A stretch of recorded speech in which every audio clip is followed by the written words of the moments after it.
नमस्कार मित्रो, आज आपण बघणार आहोत WBS फ्रॉम मॅनेजमेंट म्हणजे वर्क ब्रेकडाऊन स्ट्रक्चर मॅनेजमेंटमध्ये कसे वापरले जाते. वर्क ब्रेकडाऊन स्ट्रक्चर म्हणजे hierarchical breakdown of things or a project into smaller parts which are undivisible further. त्यांना चाइल्ड पार्ट असेही म्हणतो आणि वरचा मोठा पार्ट आपण प्रोजेक्टला पॅरेंट असेही म्हणू शकतो. ह्याच्यात बघितलं तर दोन टाईपचे रूल येतात. एक 880 रूल असतो आणि एक 880-20 रूल आहे.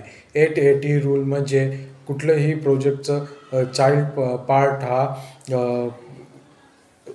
8 आवर्सच्या कमी असणार नाही आणि तो पार्ट 80 आवर्सचा पेक्षा मोठाही असणार नाही. याच्याबरोबर आपण शिकणार आहोत 80-20 रूल. यात 20% of the project work is important for giving 80% of the result असं आहे. धन्यवाद.